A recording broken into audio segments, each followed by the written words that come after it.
नमस्कार दोस्तों, server study में आप लोग साथ है। आज की इस वीडियो में हम क्लास 10th का प्रश्नावली 2.1 को हम हल करने वाले हैं, तो शुरू से अंत तक बने रहिएगा।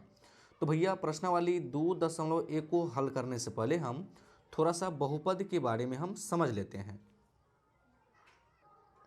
तो देखिए भैया, यहाँ पे लिख लिए हैं बहुपद, है ना। तो बहुपद किसे कहते हैं? ऐसी बीजीय व्यंजक जिसमें चरों के घातांक सदैव पूर्ण संख्या हो उसे हम बहुपद कहेंगे। अब भैया पूर्ण संख्या माने कि कोई भी बहुपद कब होगा? जब उसका घात क्या होना चाहिए भैया? पूर्ण संख्या होना चाहिए। पूर्ण संख्या कहाँ से शुरू होती है भैया? तो जीरो से शुरू होती है। जैसे जीरो हो जाएगा, एक हो जाएगा, दो हो जाएगा, तीन हो जाएगा, डॉट डॉट, इसी प्रकार ये अनंत तक जाएगा, ठीक ना। तो अगर चर का घात अगर 0, 1, 2, 3, 4, 5, 6, 7 इस प्रकार से अगर आती है तो वो क्या होगा भैया? बहुपद होगा, ठीक ना। अगर माइनस में कोई भी घात आता है तो वो कभी भी बहुपद नहीं होगा। अगर कोई भिन्न में अगर कोई संख्या आता है तो बहुपद नहीं होगा, ठीक ना। तो यहाँ पे हम क्या किए भैया? पहचानने के लिए एक एग्जाम्पल लिए हैं, ठीक ना। जैसे मान लीजिए भैया एक्स का पावर यहाँ पे कितना है? घात 2 है ना। एक्स का घात कितना है? 2। तो 2 तो मेरा क्या है? पूर्ण संख्या है। यहाँ भी एक्स का घात क्या है भैया? 1 है। तो ये भी मेरा क्या है? पूर्ण संख्या। तो हम कह सकते हैं कि ये जो है क्या है भैया? बहुपद है, ठीक ना।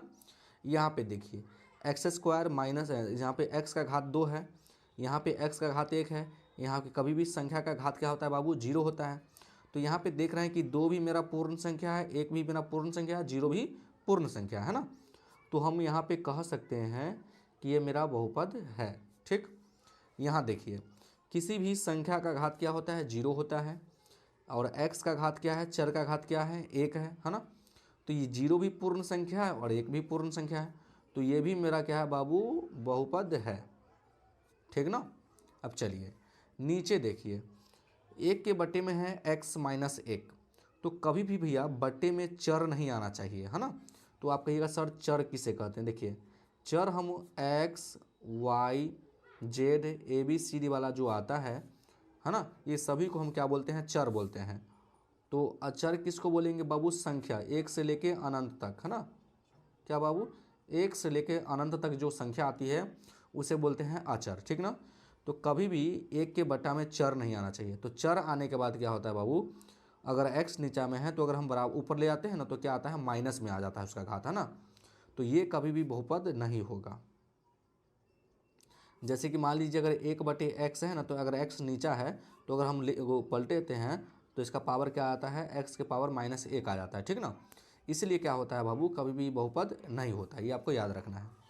यहाँ पे देखिए रूट अंदर x प्लस के 5, तो रूट का जो मान होता है बाबू होता है 1/2। तो x का जो घात आ गया बाबू 1/2 आ गया, प्लस के 5 आ गया। तो 1/2 जो है मेरा पूर्ण संख्या नहीं है, तो हम कहेंगे कि बहुपद क्या है सर? नहीं है, ठीक ना। नीचे देखिए x क्यों है? x का पावर 3 है, ये भी पूर्ण संख्या है। x का पावर 2 भी यहाँ पूर्ण संख्या है। x का पावर यहाँ पे 1 छुपा है तो ये भी पूर्ण संख्या है। 9 का पावर 0 है तो ये भी पूर्ण संख्या है। तो ये मेरा क्या है बाबू? बहुपद है, ठीक ना। कोई दिक्कत? कोई दिक्कत नहीं। उसके बाद बाबू पढ़ना है रैखिक बहुपद। जिस बहुपद का घात अगर 1 हो उसे हम क्या बोलते हैं? रैखिक बहुपद। तो यहाँ पे देखिए x का घात क्या है? चर का घात 1 है, तो ये मेरा रैखिक बहुपद है ना। यहाँ भी y का घात क्या छुपा है? 1 छुपा है, तो ये भी मेरा क्या है? रैखिक बहुपद है। इसका भी क्या है? छुपा घात 1 छुपा है। यहाँ भी देख सकते हैं इसका भी घात 1 छुपा है। तो जिसका घात अगर जिस बहुपद का घात अगर 1 होता है उसे क्या बोलते हैं बाबू? रैखिक बहुपद बोलते हैं। और रैखिक बहुपद का जो व्यापक रूप होता है आपको याद रखना है। रैखिक बहुपद का व्यापक रूप आपको याद रखना है क्या होता है? ax plus b. ये काफ़ी बार ऑब्जेक्टिव में पूछा गया है, ठीक ना। और इसका जो शून्यक होता है, शून्यक की जो संख्या होती है, रैखिक बहुपद की शून्यक की संख्या जो होती है 1 होती है। क्या होती है बाबू? 1 होती है। ये भी काफ़ी बार ये पूछा गया है ना। तो ये आपको याद रखना है। अब चलिए हम द्विघात बहुपद और त्रिघात बहुपद के बारे में हम पढ़ते हैं। तो देखिए बाबू यहाँ पे लिख लिए हम द्विघात बहुपद। जिस बहुपद का घात अगर 2 हो उसे क्या बोलेंगे बाबू? हम द्विघात बहुपद बोलते हैं। द्विघात बहुपद का व्यापक रूप क्या होता है? ax स्क्वायर प्लस का bx प्लस का c होता है, ठीक ना। और द्विघात बहुपद का जो शून्य की जो संख्या होती है बाबू 2 होता है, कभी भी याद रखिएगा। द्विघात बहुपद का शून्य का संख्या 2 होता है, एक अल्फा और एक बीटा, ठीक ना। क्या होता है, एक अल्फा और एक बीटा, ठीक। अब अगर पहचाना है कि द्विघात बहुपद हम किसे बोल सकते हैं, देखिए जैसे मान लीजिए लिखा होगा 2x² प्लस के 4x प्लस के 5, इस प्रकार से अगर लिखा रहता है और चर का अधिकतम घात अगर 2 रहता है तो उसे क्या बोलेंगे, हम द्विघात बोलेंगे। जैसे कि x² प्लस का 2, ये सभी मेरा क्या है, द्विघात समीकरण है ना, द्विघात बहुपद है, सॉरी, है ना। तो x का घात यहाँ पे 2 है, तो देखिए y का भी मान लीजिए घात 2 है, यहाँ पे 4 है ना। तो ये सभी क्या है मेरा बाबू, द्विघात बहुपद है। जिस बहुपद का घात अगर 2 होगा उसे क्या बोलेंगे हम, द्विघात बहुपद। और याद रखिएगा कि द्विघात बहुपद के शून्य की जो संख्या होती है बाबू 2 होता है, एक अल्फा और एक बीटा। तो यार यहाँ से आपका ये मेन हुआ है ना कि शून्यकों का योग अल्फा प्लस बीटा बराबर क्या होता है, तो माइनस के b/a होता है। आगे आप प्रश्नावली 2.2 में आप पढ़ेंगे, है ना, जो कि आपको ये आपको फॉर्मूला लगाना होगा। शून्यकों का योग गुणनफल अल्फा इंटू बीटा बराबर क्या होता है बाबू, c/a होता है। ये भी आपको याद रखना है, ठीक ना। चलिए उसके बाद हम त्रिघात बहुपद के बारे में पढ़ेंगे। त्रिघात बहुपद, जिस बहुपद का घात अगर 3 हो उसे क्या बोलेंगे, हम त्रिघात बहुपद बोलेंगे। हम पहला पॉइंट में लिखे हैं कि त्रिघात बहुपद का जो व्यापक रूप होता है बाबू, काफ़ी बार पूछा गया है बिहार बोर्ड में, ax³ प्लस के bs² प्लस के cx प्लस के d होता है, ठीक ना। ये मेरा d है, ठीक। त्रिघात बहुपद के शून्य की संख्या 3 होता है, एक अल्फा और एक बीटा और एक गामा, ठीक ना। तो आप याद रखिएगा बाबू कि जो alpha plus beta plus gamma का योग जो होता है माइनस के b/a के बराबर होता है, ठीक ना। और अल्फा बीटा गुना यहाँ पे छुपा है, alpha beta plus beta gamma यहाँ पे छुपा है, और गामा अल्फा बराबर क्या होता है बाबू, c/a होता है, ठीक ना। ये भी आपको याद रखना है। और alpha plus beta plus alpha beta into gamma बराबर क्या होता है, तो माइनस के d/a होता है, ठीक ना।